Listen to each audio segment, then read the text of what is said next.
Word from Kensington Palace this morning that Prince William will make a landmark visit to the Middle East this summer. This will mark the first official visit by a member of the British royal family to Israel and the Palestinian Territories. The prince will also make a stop in Jordan.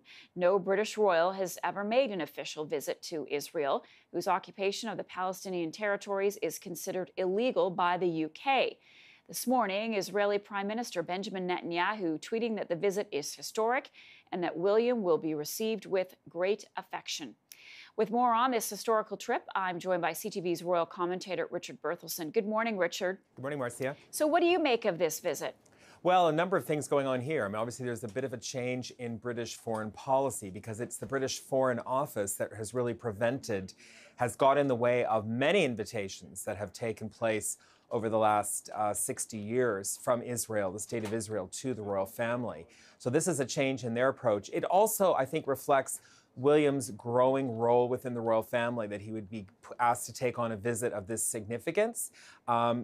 That kind of plays two ways. I mean, he's second in line to the throne behind his father, so it's not the same as sending the Queen herself or the Prince of Wales, so there's a little bit at a remove from the British government in that way. But it also, as I say, recognizes the fact that William is turning up his schedule. We've seen a lot of evidence of that since the beginning of the year, and in fact, since his grandfather announced his retirement last summer.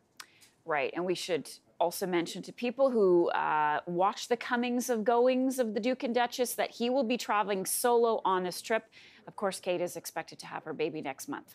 That's right. I mean, I don't think it's a question of he wants to get out of the house where he has 3 young children under the age of 5 and a newborn. It's really more the question probably the Duchess would be going if she had not been giving birth next month. He probably would have been going with her.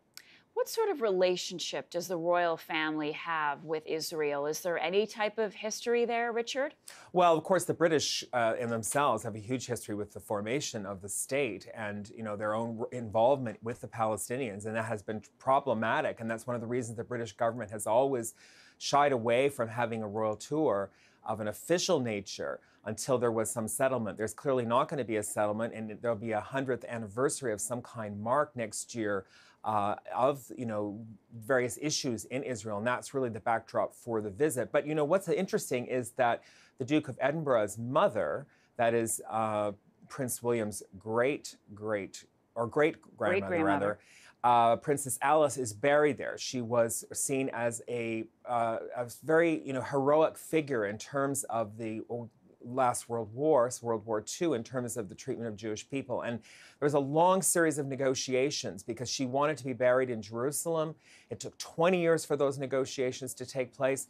Prince Philip himself was not even allowed to be at the reburial of his mother in the late 1980s. It took until the 1990s that he made a private tour. Prince Charles has visited her grave on 2 unofficial trips that he made, both for funerals of very senior Israeli leaders. So the royal family have been making these kind of informal gestures. They themselves, I think, would like to have been there.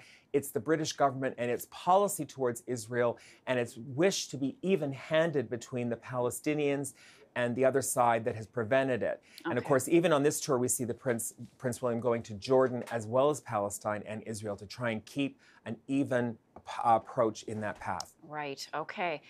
Richard, thank you so much for that. We really appreciate your analysis as always.